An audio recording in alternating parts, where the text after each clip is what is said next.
All right. Can Yep. you hear me? Mm-hmm. Yeah, you can hear me? Yeah, that's good.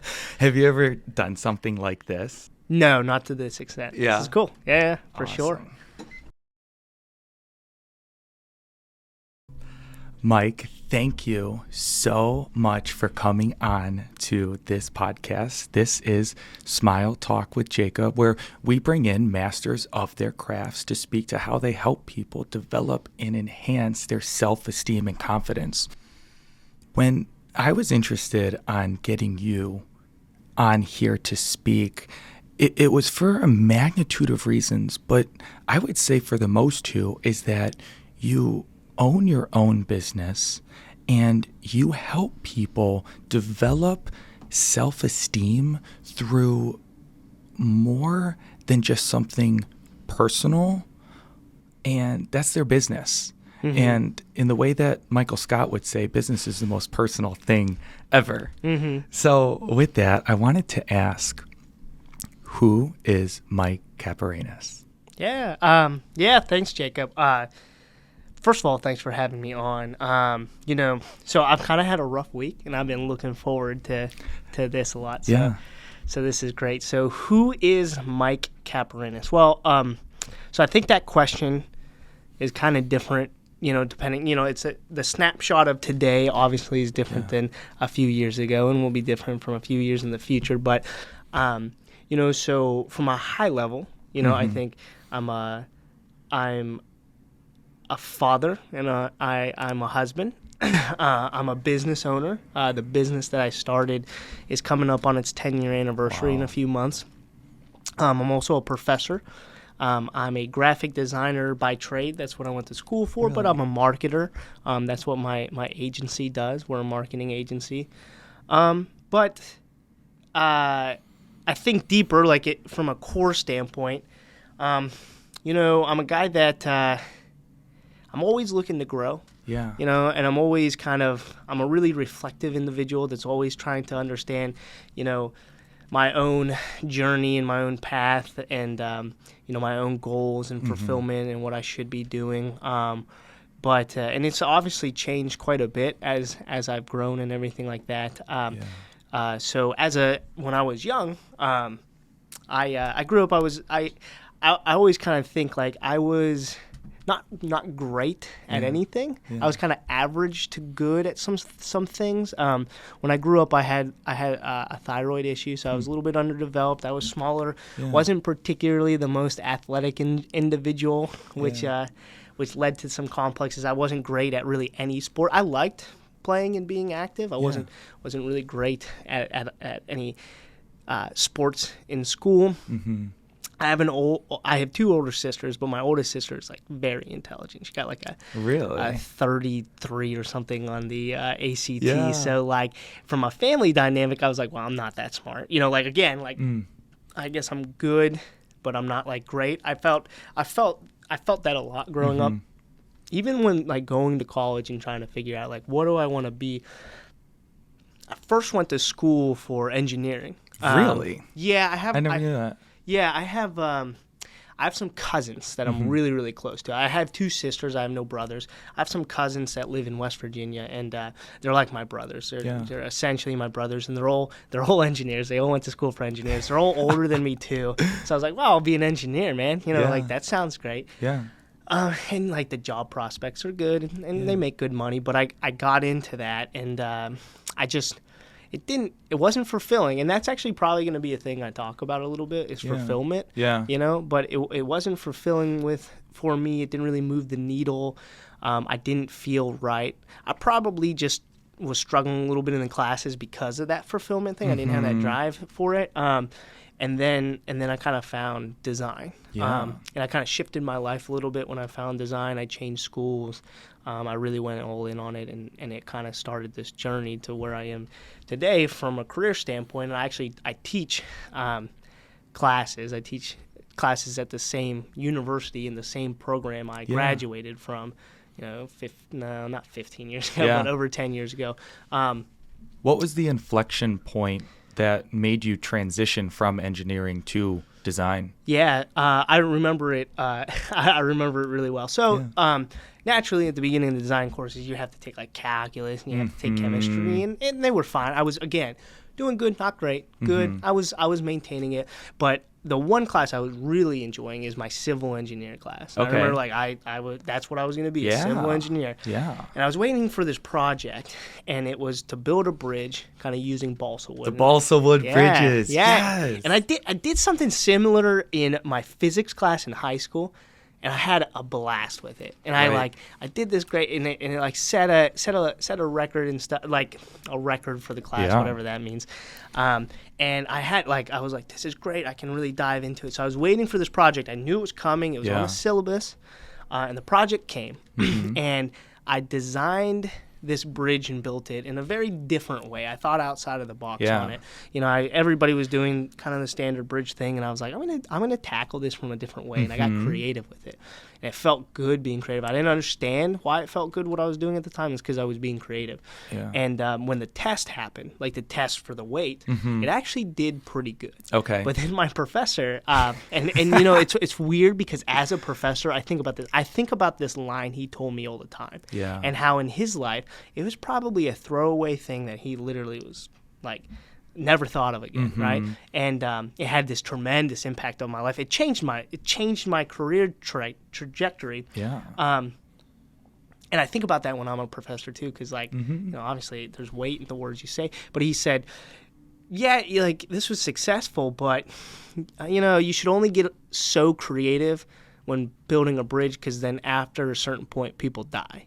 Yeah. You know, and like it's true, like you know, but that hit because I realized what I really enjoyed was the creativity of what I was doing. Right. And not that he necessarily discouraged it, but he like downplayed like the emphasis. I thought it was really cool because I did this thing in a really unique way. Right. Now again, that sentence probably isn't even an encompassing of the overall philosophy of that class, let alone that program. Yeah. But it hit me in a certain way where I'm like, I don't think this is right for me. Because the first time I felt like fulfilled in studying this, it was not like the right thing to do. In so much ways, you were limited. Yeah. And to put a limit on something that just wants to explode and expand can make you feel like this may not be what is right for me. Right.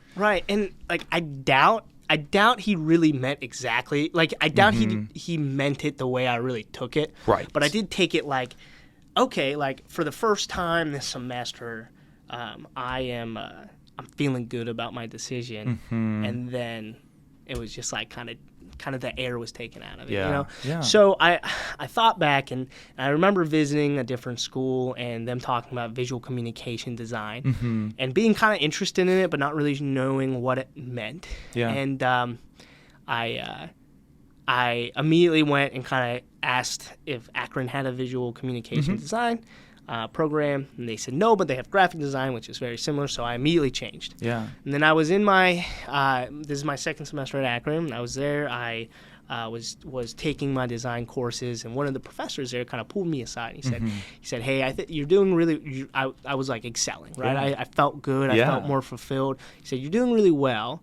Have you ever looked at Kent State's design program?" Yeah. Because he said, you know, it's different. It's you know, they're a little bit more intensive in areas and things, but I think your style fits really well with it. So that next day or that weekend, I just put my transcripts in. I was just like, I'm doing it. Like I'm going, I'm changing. And Kent was the school that I looked at in the beginning and heard about visual communication design. So I went into their program. You know, I completed their program, and now I'm a professor in their program. Although I have taken the last couple semesters off after the birth of little Josephine, my daughter. Obviously, but I hope to get back there probably by the fall. Yeah. And that is not a small step to take. Every bit of that inflection point that led you to looking into your options, to having your professors see that you're excelling, to then you ultimately making that decision to transfer to another program in which you're going to excel. Yeah. That takes a lot of confidence within yourself to know that that may be what's best for you. Yeah. Yeah, you're right. And I don't think confidence was necessarily a thing I thrived in at the time. Yeah.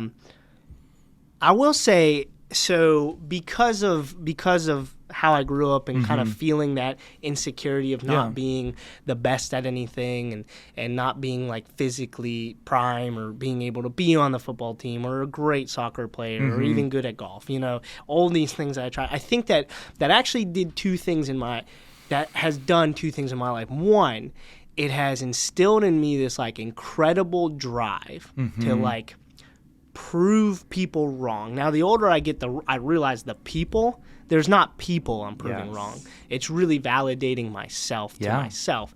But I do have this incredible drive to try to take on tasks and ignore the think people say, wow, this is difficult. I mean, I started a business when I was 23, and there were plenty of people I was very close to that were like, this is not a good idea. Like, you should not be doing this. Are you sure, Mike? Yeah. And again, it fueled that drive because I had that insecurity. I'm like, I'm going to show people my value and everything. But the flip side of that coin is that when I do this, when I seek out these achievements, or goals, and I achieve them, I am terrible at celebrating success. Yeah. And I'm always on to that didn't, not that there's a void, maybe there is, but I don't feel validated by that. What's next? What's next? And there's some things I do want to talk about when we get to later on, but about how to combat this. But it's something I've struggled with a lot in my adult life of like, I'm great at the climb. Yeah. And I'm really bad at enjoying the view.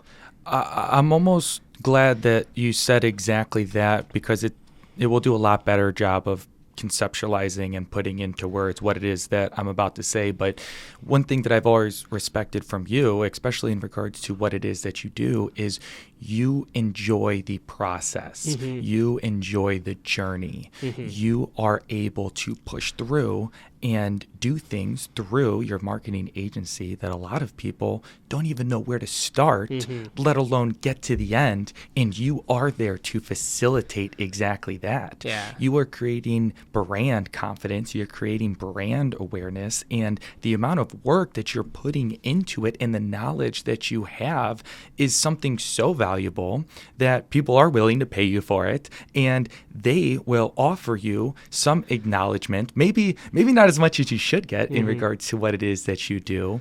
But I do think that you have a point. Is there's something about asking yourself what's next. There's something about not even taking the time to truly understand every bit of what you did. But that's why it's so important to surround yourself around people, surround yourself around things, and reward yourself once you do things that should make you feel good and should allow you the feeling of accomplishment, because that's important, or else we're just never going to feel like we should based on how we should for what we did. Right, exactly. I think that's a really great point. And I think one of the great exercises that has helped me a lot, and I would assume would help a lot of people who might not do that, who are constantly thinking about the next goal, the next milestone, the next achievement, is practicing gratitude. So I think a great way to celebrate success is by stopping and really being grateful for the things you have. And I remember hearing a quote at one point, and it struck me pretty it was pretty poignant when they said, think about all the things you have in your life and think about two things. One, how much at one day these were just things that you wish you had. And then also if tomorrow you lost them, how much you would miss them. Yeah. And I think that in a great sense, like showing gratitude for things you have in your life, I think really helps do that. It's helped me kind of slow down and see, slow down and enjoy the view.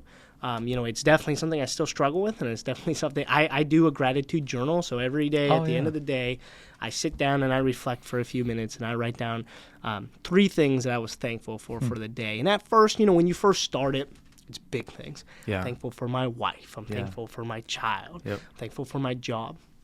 which are obviously great, and, Right. and to remind yourself, like, those were things that were big goals of mine one day. These were big, not accomplishment seems weird to put in the context of a family relationship, but these were things that my soul and my heart really Aspirations. longed for, right? Yeah. And now I get to enjoy them every day. But what ended up happening is, day after day as you're doing it, you start to then think of, smaller things that you're thankful for that you really take for granted. So the other night when it was cold and the snow was pouring down outside, I was sitting in my family room. My wife was on the couch, right there with me, and she was reading a book. My dog was snuggled up on my lap.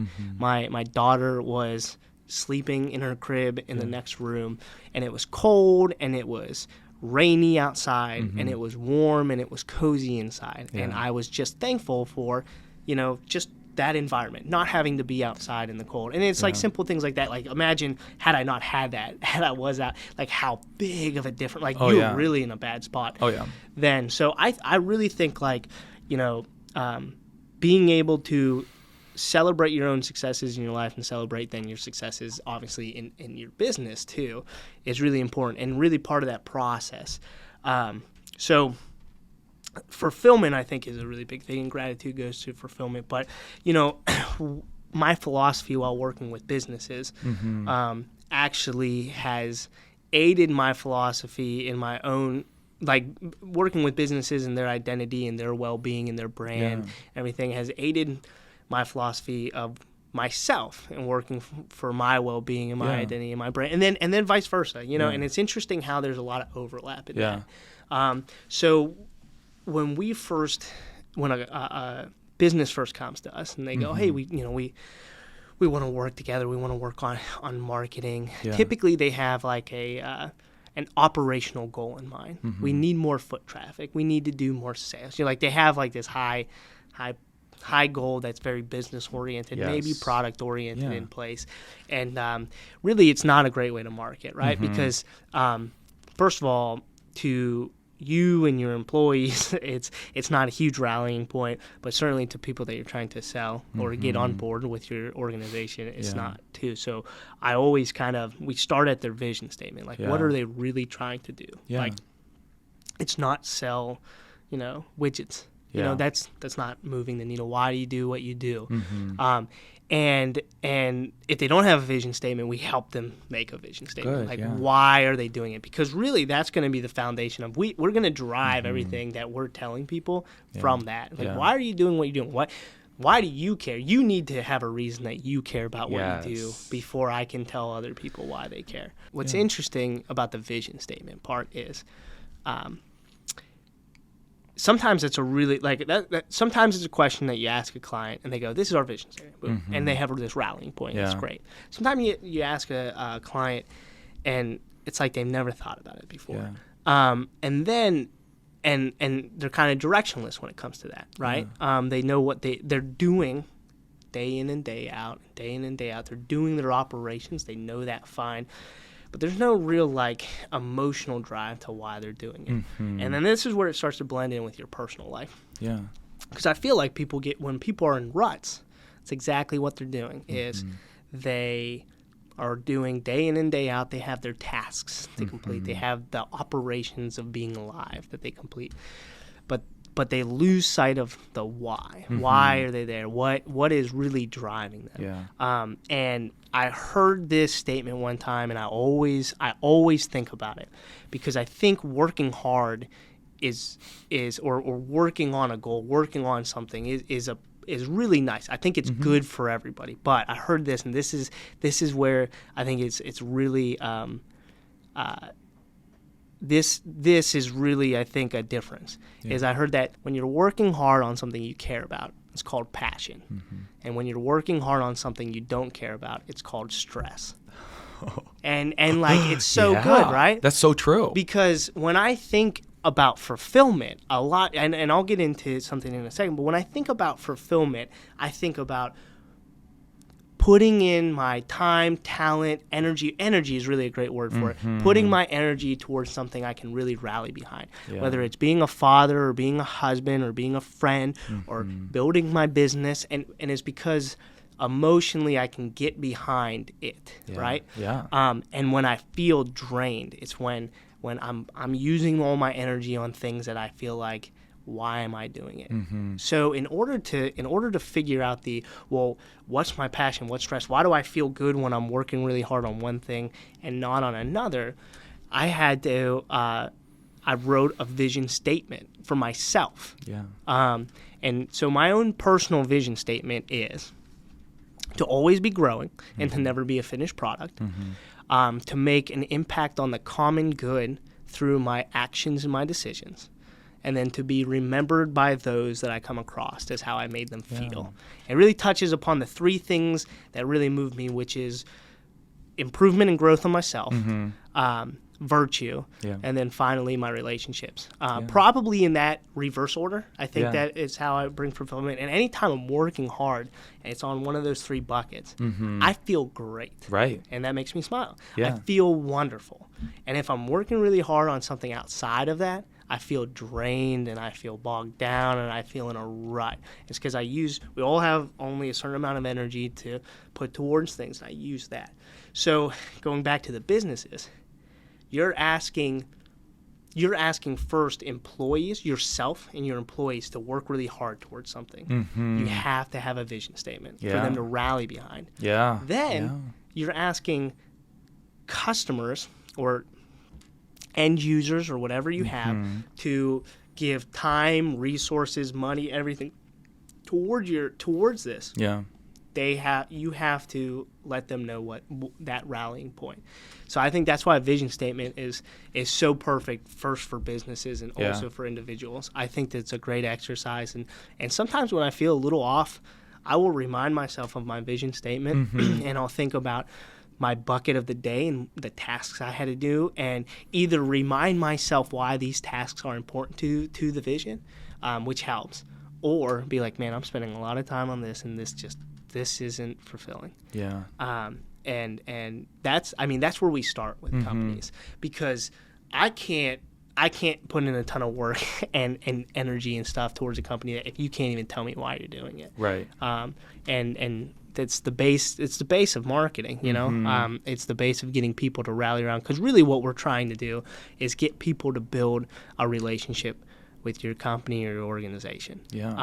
That's great marketing, right? I mean, when it comes down to all the other stuff, finances, conversions, sales, those are effects of that. But really what we're doing is we're building these connections. What's your strategy to have these companies that you're partnering with acknowledge, if they haven't already, that it is important to have a why, and it's important to think about why you're doing it, because that's ultimately going to lead to developing the strongest relationships with their end user. But some may go ahead and say, you know what, we'll worry about that later. And you're like, no, that's what's going to allow people to rally up. I think you paint the picture that I just talked about. And that's it. That's where marketing. Another key thing of marketing is not wanting to do business with everybody, right? So my target audience for my own company is companies that have a vision that they can really rally behind and have these things and their core values align with us. Now, not everybody that walks through the door that wants a project has that, right? And I'm not even saying that everybody walks through the door who has a project that we don't necessarily work with them. But if that happens, where I'm really painting and explaining the why, you know, there's typically people who understand that and they go, yeah, like, I get that. Let's do it. And there's people, if they go, yeah, we'll worry about that later, it kind of be like, for me in my own process, saying, show me the foundation of the house we're going to use to build it. And they're like, let's just start building the house. We'll get to that later. It just doesn't work in our process that way. So maybe we're not the best fit. And that's fine. You know, that is fine. It's just not, you know, that would ultimately probably be a client that wouldn't bring me fulfillment. So yeah, they'd pay their bills, I'm sure, maybe. But ultimately, it's not my goal for the company, not my vision for you know, the type of clients I want to work with. And that's why I think it's so unbelievably important to surround yourself around a team of like-minded people that are all set to accomplish something similar. Yes. Not everyone may have the same why, but if we can all work together to accomplish enough of what's most common about the whys, that is where you're not only going to be able to satisfy end users with whatever service, but you're going to be able to have your company flourish with what's so important nowadays, and that's company culture. Oh, 100%. I mean, you've been going for literally coming up on 10 years now. Yeah. And that is something that businesses that start where you started and are now, like, there's so many that fall off. So I'd imagine that your why that you in some which way shared with us that helps you partner with companies is also something that's taken into account when you're determining how and when you're going to partner with employees of your company. Yeah, absolutely. Yeah, so going back to the why, I started a business, right? And at one point I had to ask myself, why did I start this business, right? And really to make money, it wasn't really high up on the list. Really how I view it is, I need to make money to accomplish the things I want to do with the business. Yeah. So like money's obviously important, right? No one's volunteering at my company, and I get that. I have bills to pay, I have a mortgage to pay, I have daycare costs to pay. Yeah, they just add up. And I added those in the order of how expensive they are. Daycare is the highest. But so it's extremely important because when I asked myself, why I was 23 when I started the business, and really, I had that drive. But one of the successes was I was just naive to a lot of things, and I was like, just go and do it. How hard could it be? And really, what it was, what do I have to lose? Yeah, 23. Don't have a car payment. Right. My rent was like $250 a month. I was living in a duplex with my business partner. Love that. Yeah, and I was just dating my now wife, so didn't have a mortgage, didn't have a child, didn't have a wife. My fiscal responsibilities were as low as possible. Yeah. And I just happened to in the job that I was at, happened to be put in the circumstances where there was this opportunity to do it.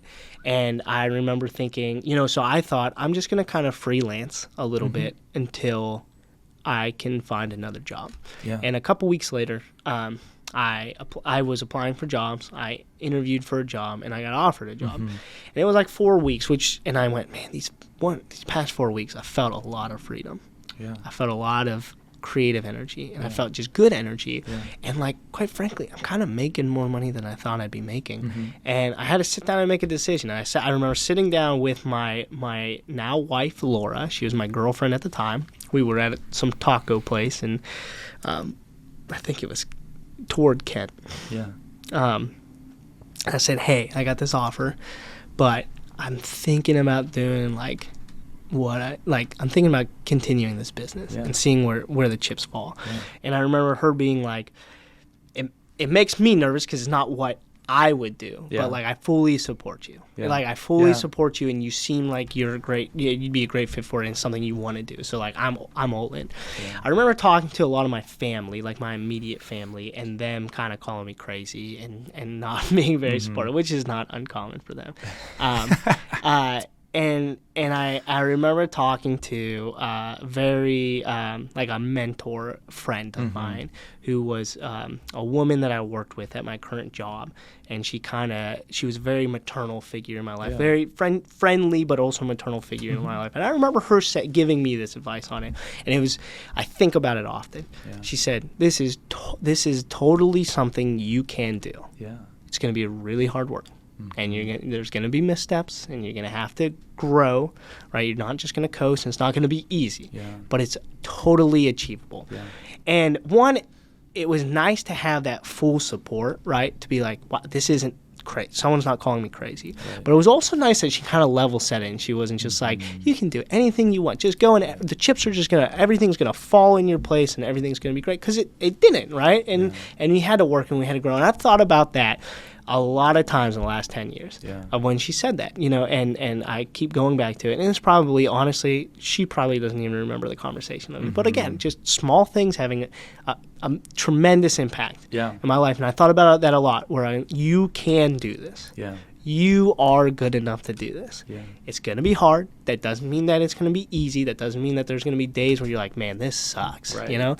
But you can do this. Yeah.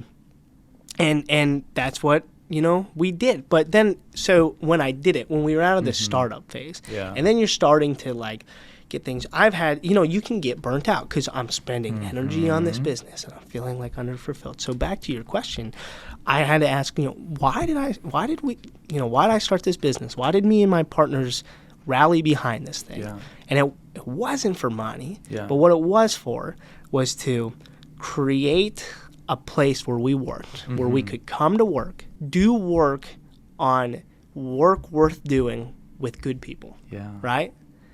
And I can get behind that. I can wake up every day and get behind that. Yeah. And that's a vision that we share with our employees. That's how.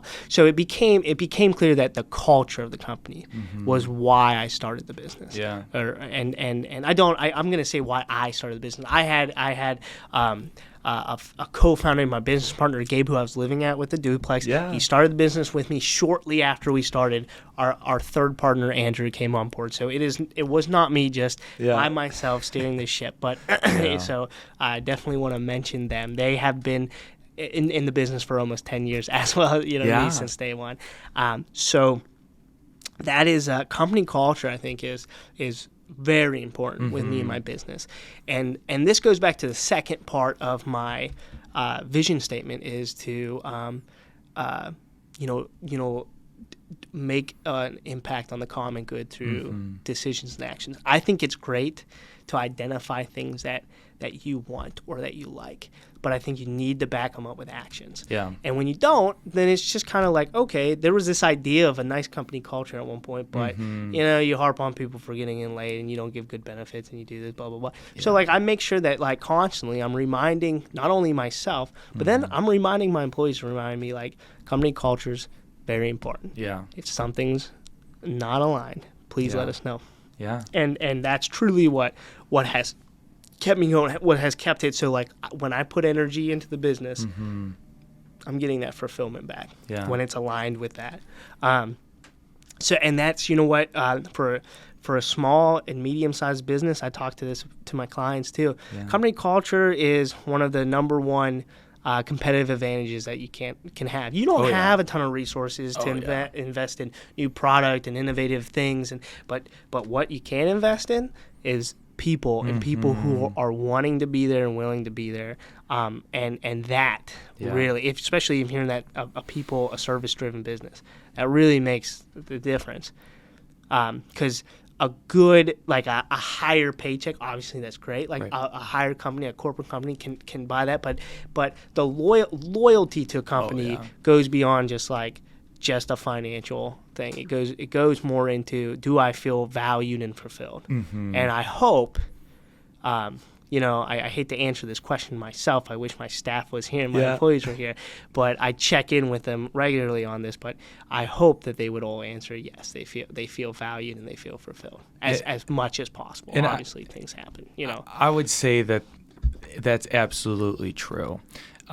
What you've done and what they see from it, and it's why they're still there, but it's the reason why you have a successful business that's still running 10 years later. So innovation is something that you continuously look to expand upon, grow, and do, and that is shown by the respect that you give the business, the respect that you give your employees, and also the respect that you give yourself. Because you said it's important to not burn out.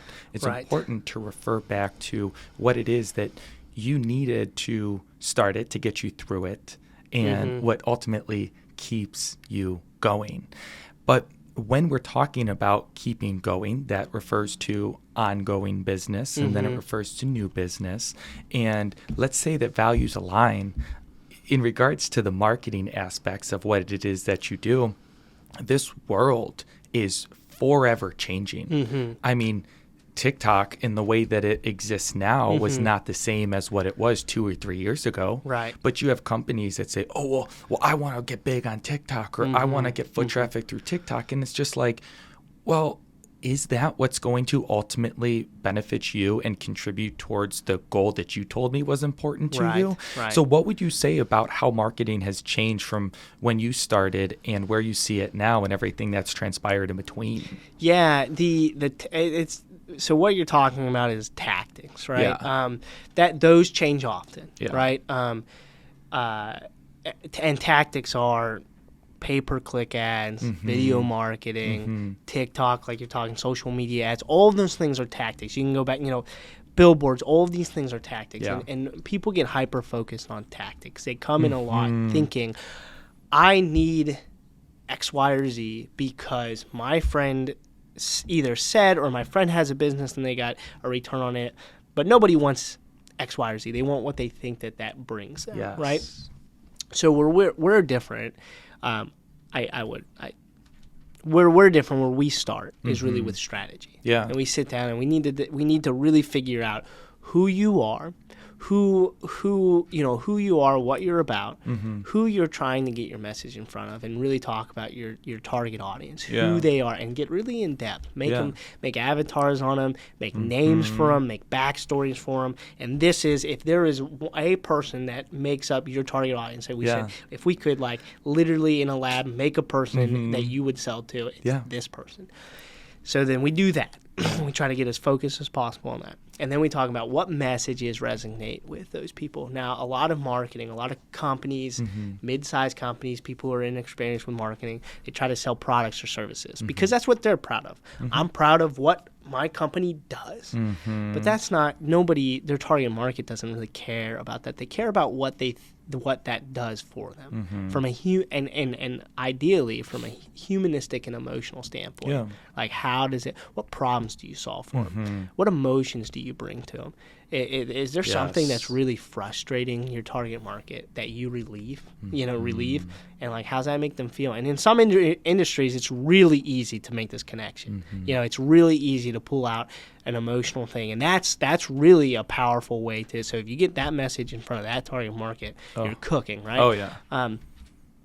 In other industries, it's a little more tough, and those are typically the industries or the clients that. When we ask them their vision statement, the why, they struggle with because, maybe they need to look a little deeper into themselves and why they're doing what they're doing. So then they have, no, this is our product. So focus on the specs. Nobody cares about specs. I don't care about specs. Yeah, it doesn't move the needle. Yes. We as a specs usually are such a tertiary item that I care about when I'm buying a product. And I buy from an emotional standpoint. Yes. And I'm interested in organizations and companies from an emotional standpoint, not their specs. Exactly, because you can list a number of companies that have flagship products that they release every single year. And if you were to truly look at the difference in specs between one versus the other and the marginal impact that it would provide, you'd realize that there's really not that much of a difference. And sometimes it's negative in the way of, I mean, think about that. I always bring this an example when I'm talking about marketing and building that connection. I drive a Jeep Wrangler, right? If I'm looking from a spec standpoint, there's just nothing appealing. I'm a father who drops his daughter off at daycare in a 2-door Jeep Wrangler, right? Yes. It's the gas mileage isn't certainly what I bought. Why I bought it. The functionality of having a family with it isn't why I bought it. I feel like I'm going to throw my back out every time I'm turning with that child seat to lock it in the back. But I bought it because I'll tell you why I bought it. And this is, I bought it because growing up, those cousins of mine in West Virginia, they all had Jeeps. And I loved hanging out with them. And I loved driving around in their Jeep Wranglers. Yeah. And there was just something, they were older than me. They were cooler. They lived in West Virginia. I live in Ohio, right? Yeah. It was so different. And I was like, man, I felt that connection and bonding over that. Yeah. And I always wanted one. And then finally, when I was an adult and I was old enough and I could make financial decisions for myself, I said, I'm going to get one of these, you know? And and it builds this. It's got this narrative and the story behind it of adventure, and it's got this past, obviously nostalgia with me about my childhood with my cousins, and that's why I buy it. Absolutely. And they're great at promoting their brand and promoting their brand to a certain target audience. You think they're trying to sell Jeep Wranglers to 65-year-old women? Probably not, right? And they know that. They're smart. Yeah. So they know how to play up their target audience. And that's me, and one day I'm sure I will trade in my Jeep Wrangler to get something more practical. But I'll tell you why I haven't done it already is because I have this emotional connection with it, and that's why. And the emotions are outweighing the logistics. Yep. And that's what it is. And people try to sell specs and logistics, and it just doesn't work that well. Right. So we talk about the target market and we define it for them. We talk about the messages that really that target market cares about. Yeah. And then finally we talk about how to get that message in front of the target market. So where does your target market hang out at? Yeah. And where do they hang out at when they're in the mindset to and they're thinking about whatever you offer? So it could be what they came in the door with and say, we need TikTok. It could be that. Right. It's probably something different. Maybe TikTok's a part of it Right. for certain things, but there's no magic bean when Yeah. it comes to the tactic. You have to start with strategy. And that's going to be the same. It was the same 30 years ago. It's going to be the same 30 years in the future. The tactics are going to shift. Yeah. The tactics have shifted. Yes. And they're going to continue to shift. Tactics 30 years ago were traditional marketing. Tactics today are heavily digital. Who knows what they're going to be tomorrow? And they're always going to change, and that's fine. But what doesn't change is the strategy portion. You need to have a strategy, and you need to build off that foundation. And it starts with your why and what value you bring to your customers. Yes. So going back to value, And then once you identify that strategy that starts with why, that then transitions into how, that how can turn out to be a lot more difficult to execute than you may think. And that's coming from essentially me having started this. Oh, yes. When I had the idea of starting a podcast centered around self-esteem and confidence and highlighting those that have gone through journeys of their own or make a significant impact towards those through the stories that they tell, I said, oh, good. I'll get a mic, I'll get a camera, I'll record it, and then I'll put it out. Well, it's like, put it out on what? When? How? To what degree? To what frequency? Right. On what platform?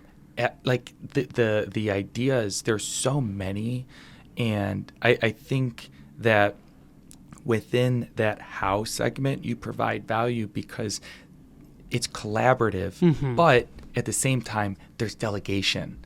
Yeah. They're paying the professionals to move forward with pursuing the vision and the goal that they want to accomplish. Right.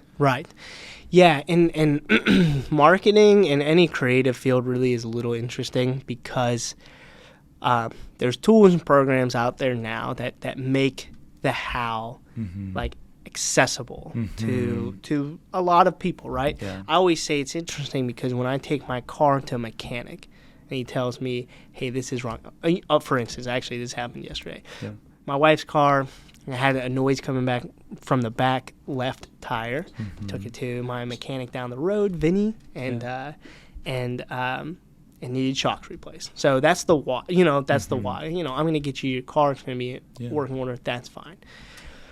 When he went to go do it, I didn't stand over his shoulder and say, that's not really how I would change those shocks, man. Or like, hey, this isn't what I would think to do or things. But because marketing is a little subjective or creative services are a little subjective, people don't realize that. And they're like, when we're doing logo projects, when we're doing this, I'd like it this way or I'd like it that way and things like that. And really you need to establish yourself as the expert and really let them know, educate them on why you're making the decisions you're making. Right. Because a lot of time they're saying feedback or things because it's just a guess or a feeling. And obviously, when you're making recommendations, and my agency's making recommendations, it's based in like truth and experience and data and things like that.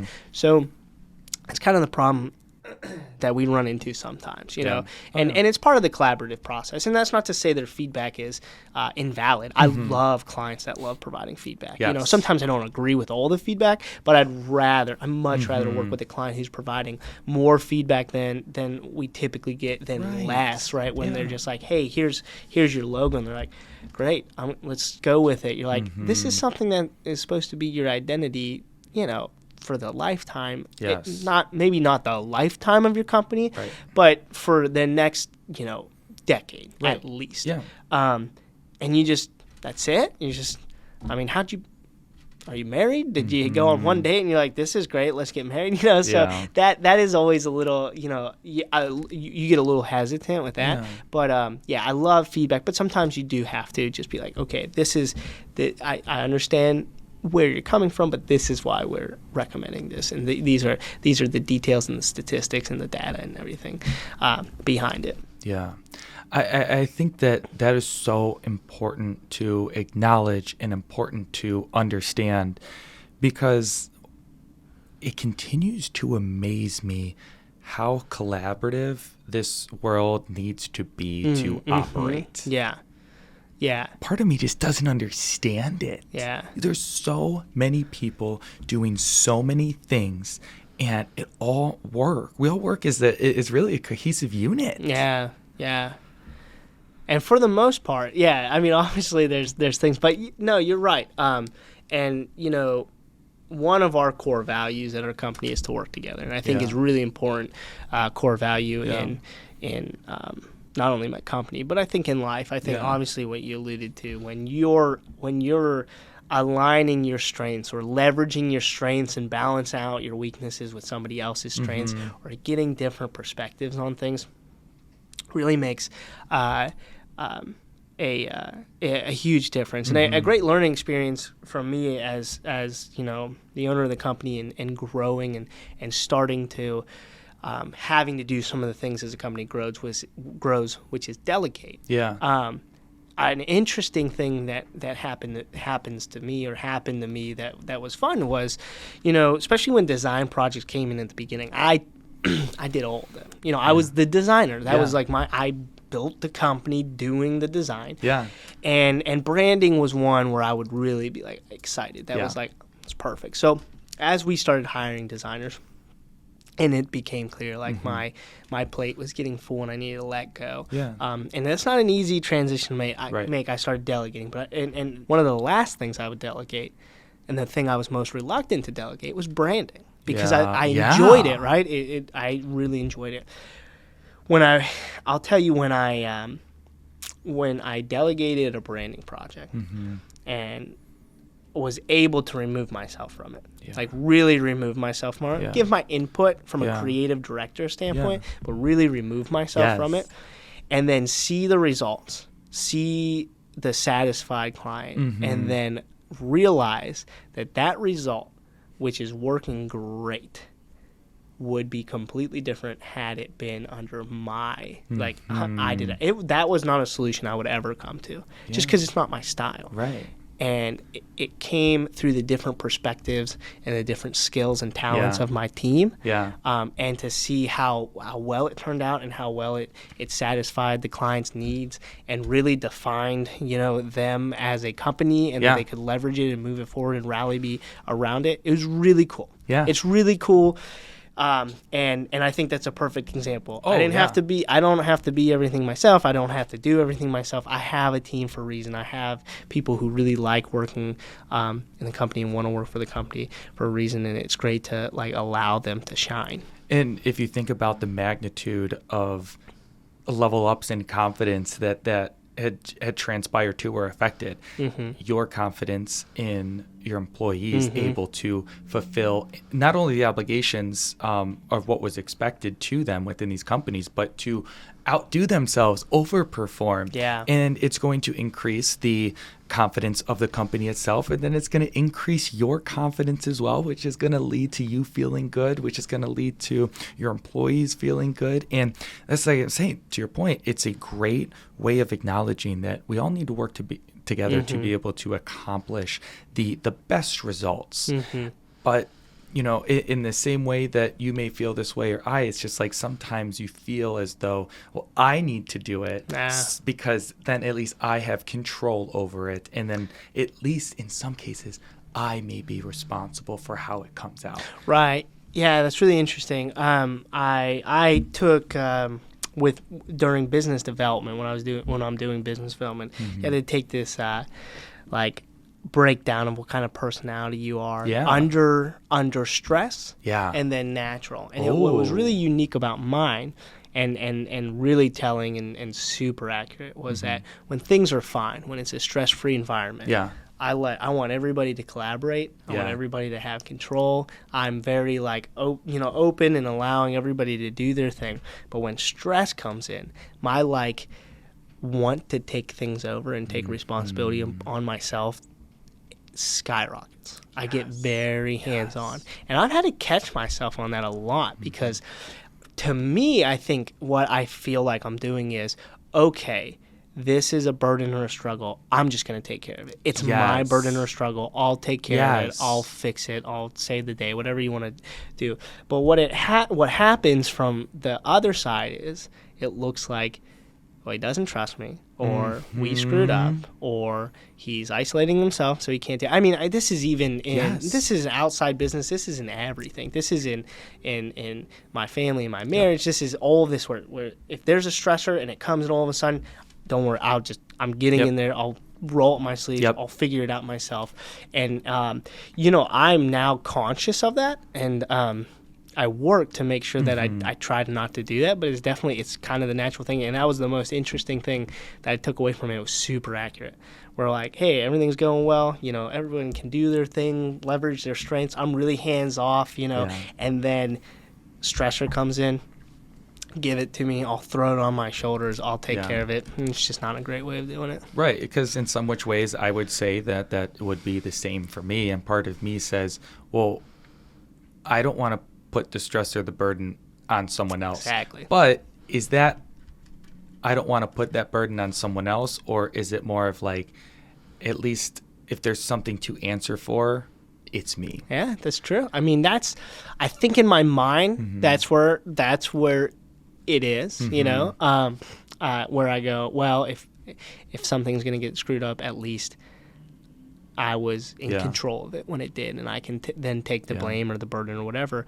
But, in those situations, it's really empowering if you go to a member and you say, hey, I need help. We need help, and I want you in on it. Do you know, I think it's like MKBHD, Marquise Brownlee?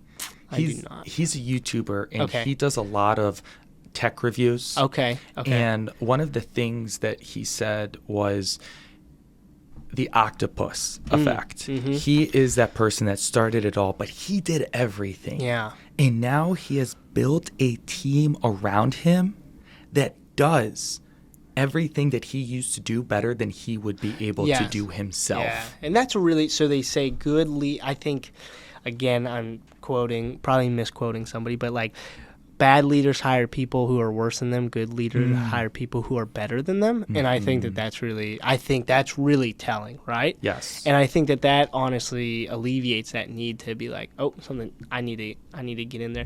And another thing too, when you're learning and you're growing and you're learning to delegate, realizing that you need to allow people to make the same mistakes and grow from those mistakes that you made, right? I wasn't perfect when I started the business. I screwed up projects, I don't think I missed a ton of deadlines, but I screwed up projects. There were typos in projects. I had to refine processes and learn and grow from my mistakes.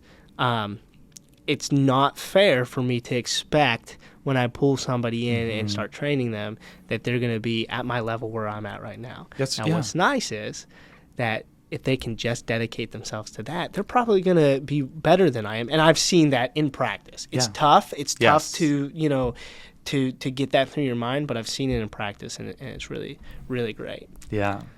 Now, I wanted to transition over to my final and most favorite question to ask, and that is, what makes Mike Caparanis smile? Yeah. So I smile when I feel fulfilled. Yeah. And I think it goes back to that vision statement of mine. So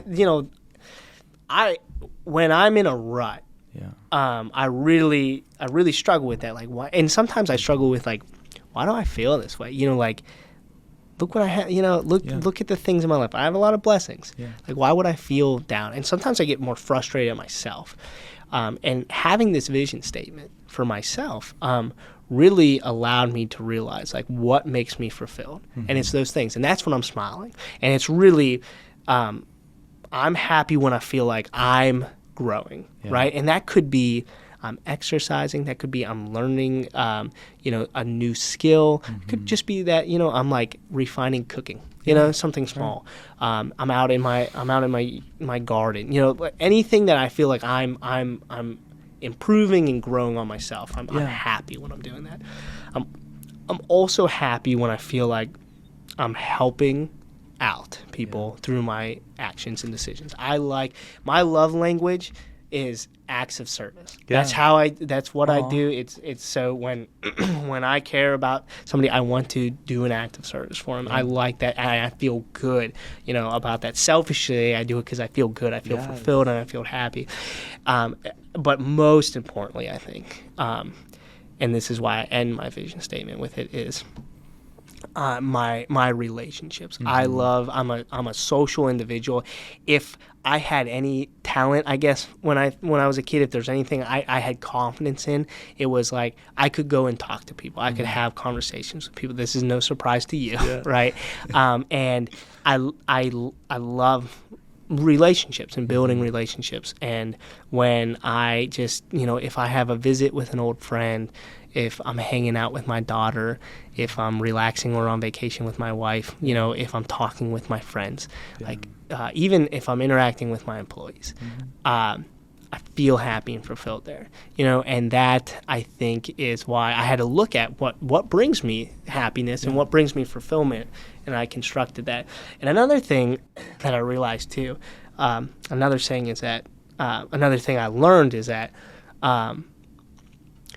your work should be a vehicle to help drive your own personal vision statement, and not your life being a vehicle to drive your work's vision. Yeah. And it's true with my business, but I also feel like it needs to be true with people who don't even work for their own business. Naturally, one of the cliches, I guess, with a business owner is you work a lot, which is true. I mean, I work a lot. It's demanding, but I have to remind myself of that too, and say, is my life fulfilling my business's vision statement, or is my business helping, and my occupation and my career helping fulfill my vision statement? Because, and the vision for my life, because that's really what's the more important thing. I'm happy when I'm doing those things, and I'm smiling when I'm doing those things. Yeah, well, and apparently a podcast too makes me smile, because I've been happy to do all of this. This is. I'll tell you this. I appreciate your active service coming on here, because something like this makes me smile. Yeah. And part of all of this, and the reason why it's called Smile Talk, is to make other people smile. Mm-hmm. I think that there's something to be said about each and everything that you said today, whether it was in relation to your business, whether it was in relation to personal stories that you've told. Specifically, it goes back to something that Dan Gibson talked about, and that was auditing your thoughts. Mm-hmm. And part of that is exactly what you do when you go into your journal to discuss the 3 things that you're thankful for. Yeah. And I love how you've been able to recognize and acknowledge how they've started big. Because there are key things that make us happy, keep us safe, keep us making sure that we protect ourselves and the ones that we love around us. But then what you start to do is really boil down to some of those things that we take for granted. Right. So when we take a step back and we understand every bit of what we have, we're able to, in some which ways, change the perception of our thoughts based on where we just were by taking that step back and seeing everything that we do have. Yeah, it's really amazing the impact that it really can have. I think that particularly in this day and age, which is such an old statement, I feel a little old making that statement, but particularly like just now, I think there's so much information everywhere, and if you're on social media, you're constantly comparing yourself to others, and you're constantly thinking about the next tasks at work. There's so much demand for our attention that I think that it's so important to break from that, and be able to focus inwardly, and focus on those things. And it has made, in times where I've been in a rut. It's not like a switch where it's just like, okay, like all of a sudden, let me think about what I'm grateful for, and like 5 minutes later, I'm like, I'm not in a rut anymore. But it's this like slow compounding thing, where it can help just forward momentum and kind of get you moving again, and be like, like if I do feel overwhelmed, or if I do feel anxious, or I do feel dull, whatever it is, you can reflect and be like, you know what, like I have all these things. There's all these things that I experience or are part of my life that I would miss tremendously if they weren't there tomorrow. Or once upon a time, this is all I ever wanted. They were just hopes and dreams. Just like right now, today, I have hopes and dreams about other things, and I'm sure that if I accomplish those things, I'll take them for granted for a little bit, and then I'll have to remind myself just how hard I worked for those, or how much I wanted those, or how much I yearned for those. And it's easy to get wrapped up in the next hill to climb, the next thing to achieve, the next goal. One of the reasons that I think that it's so important to practice gratitude and think about the moment, and sometimes maybe not worry about those long goals that seem so out of reach, or the anxiety of something far out. I had a close friend. I had a long-time friend. We were close in college, and we kept in touch through the years.